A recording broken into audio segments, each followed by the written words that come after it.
Assalamualaikum warahmatullahi wabarakatuh. Selamat datang di channel Bekas Profesor. Perlu kalian tahu bahwa ilmu astronomi itu sangat penting bagi umat Islam di seluruh dunia. Dengan adanya ilmu astronomi, maka umat Islam dibantu untuk mengetahui waktu sholat dan bahkan untuk mengetahui arah kiblat berdasarkan geografis. Nah, dengan adanya astronomi ini, umat Islam dipermudah untuk melihat posisi matahari dan juga bulan. Nah, bagi kalian yang sempat ngikutin ibadah sholat gerhana kemarin, ada cerita menarik nih.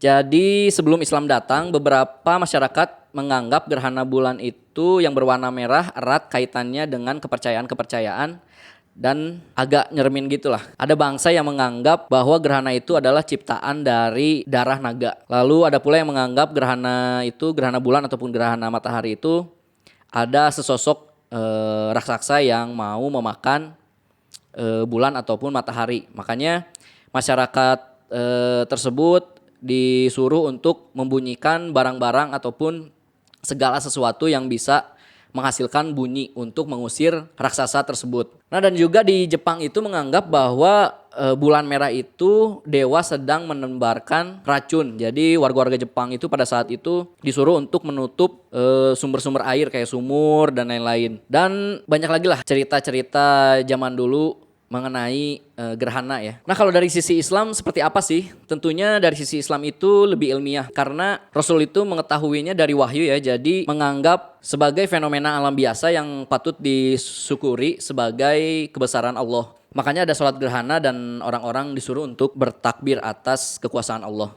Bahkan dianjurkan untuk saling tolong menolong pada saat gerhana terjadi, seperti memberi nafkah atau sedekah kepada orang-orang yang kurang mampu. Dan tentunya Rasul tidak nyebarin hal-hal yang tahayul, seperti contohnya gerhana itu terjadi gara-gara malaikat sedang duduk di bulan atau matahari. Kan jadi aneh banget ya. Kalau menurut gue pemikiran seperti itu tuh sangat ekstrim dan sangat radikal ya kalau dilihat dari zaman itu, karena Islam menentang ajaran-ajaran atau adat-adat yang terdahulu. Jangankan Islam, kita ambil contoh Galileo Galilei yang dihukum mati gara-gara ilmu astronomi. Dan itu tuh tahun 1500-an dan masih banyak lagi ilmuwan-ilmuwan yang non-muslim yang dihukum karena ilmu pengetahuan. Jadi simpelnya gitulah kenapa astronomi sangat penting sekali bagi umat Islam. Ilmu astronomi ini memang sudah ada sejak zaman nabi-nabi secara tersirat ya, lalu dikembangin lagi beratus-ratus tahun setelah Rasul meninggal. Dan pada tahun 800 terdapat tokoh hebat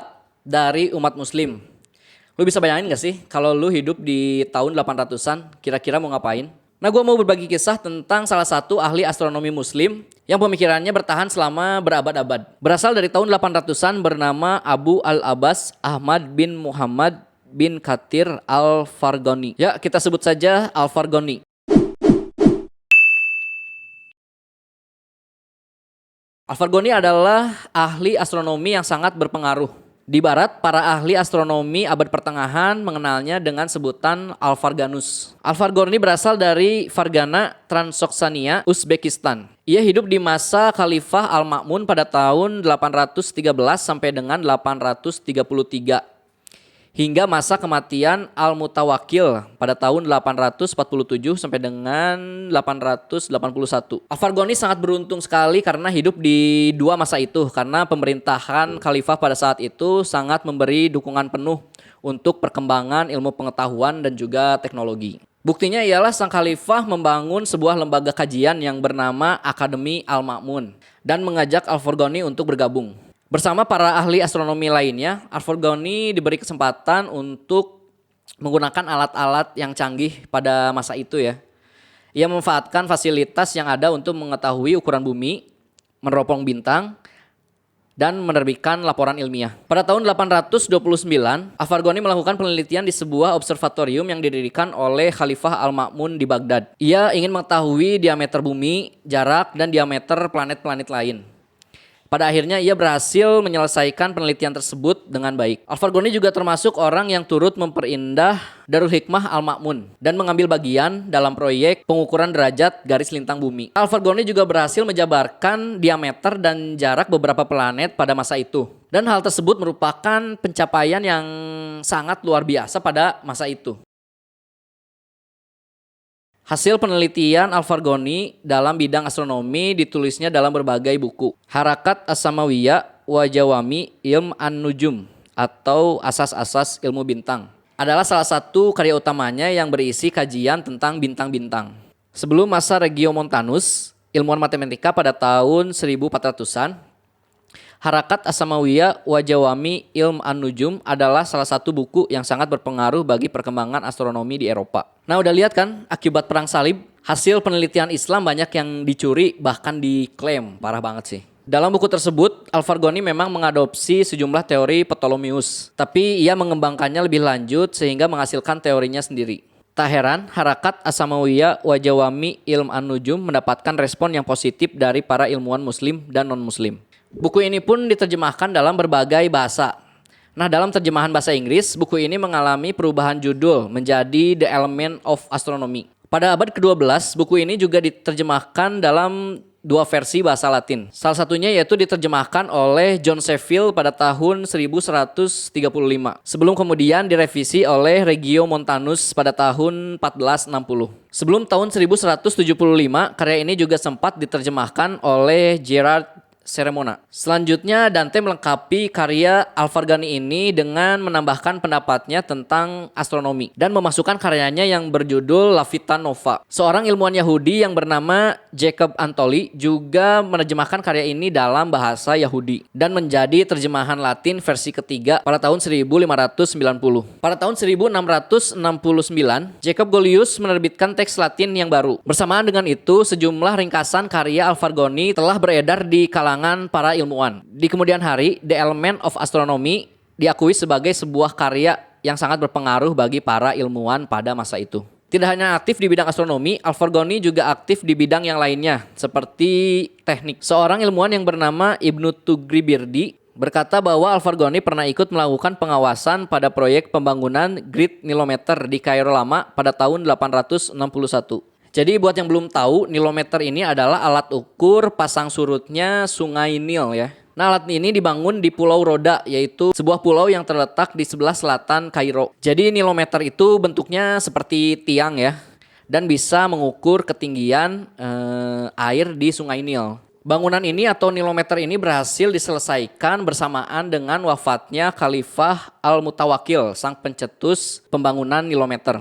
Al-Farghani juga pernah ditugaskan untuk melakukan pengawasan pada sebuah proyek penggalian kanal di kota baru Al-Jafaria yang terletak berdekatan dengan Samaran di daerah Tigris, dan proyek tersebut bernama Kanal Al-Jafari. Al-Farghani memerintahkan para pekerja untuk membuat bagian hulu kanal lebih dalam daripada bagian yang lain.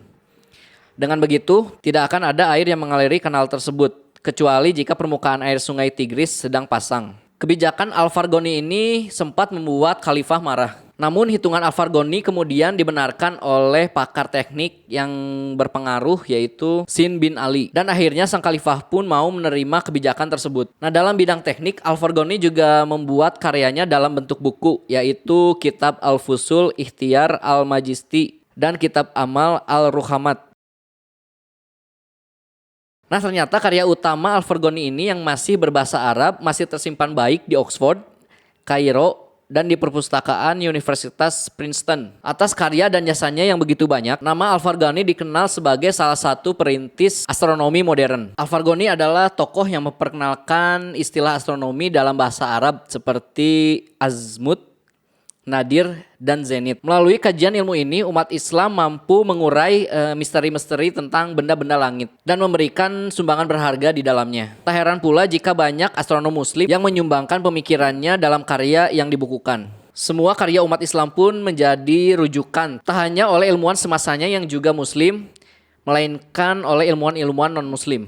Buku-buku karya mereka itu telah melintasi batas wilayah. Karya mereka tak hanya menjadi rujuk di negeri asalnya, namun di negeri bangsa-bangsa lain seperti di Eropa. Al-Farghani kemudian berhasil menentukan diameter bumi yang mencapai 6.500 mil. Selain bumi, Al-Farghani juga berhasil mengukur jarak dan diameter planet-planet lain. Ini merupakan pencapaian yang sangat luar biasa. Tak heran jika buku karya Al-Farghani mendapatkan respon baik dari umat muslim dan bahkan dari ilmuwan-ilmuwan non-muslim. Terkenalnya karya Al-Farghani ini tidak lepas dari adanya upaya untuk menerjemahkan karya ini. The Element of Astronomy diakui sebagai karya yang sangat berpengaruh. Seorang ilmuwan yang bernama Abd al-Aziz Al-Kabisi memberikan komentarnya atas karya Al-Farghani tersebut, yang kemudian komentar ini tersimpan di Istanbul sebagai manuskrip yang sangat berharga. Selain di Istanbul, manuskrip-manuskrip lainnya juga banyak bertebaran di berbagai perpustakaan yang ada di Eropa. Ini membuktikan pula bahwa pemikiran Al-Farghani menjadi acuan dalam perkembangan astronomi di Eropa.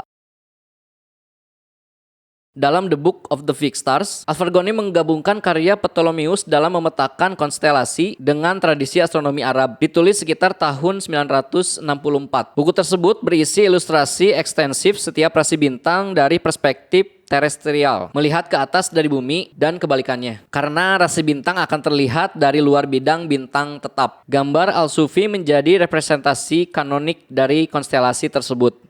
Banyak buku yang beredar bahkan hari ini menggunakan banyak nama bintang yang dia catat di buku. The Book of the Fixed Stars mendokumentasikan lebih banyak konstelasi dan lebih banyak bintang di konstelasi tersebut daripada sebelumnya. Ini termasuk beberapa rekaman pertama dari apa yang kemudian kita pahami sebagai galaksi lain. Bintang di sisi kanan sabuk Andromeda sebenarnya bukanlah bintang seperti yang diperkirakan oleh Al-Sufi, melainkan salah satu dari dua galaksi yang terlihat oleh mata telanjang. Dia telah merekam pengamatan tentang apa yang kemudian kita ketahui sebagai galaksi Andromeda. Itulah sepenggal kisah yang keren dari ilmuwan Islam Al-Farghani, dan tentunya banyak lagi ilmuwan-ilmuwan Islam yang sangat-sangat terkenal pada zamannya ya.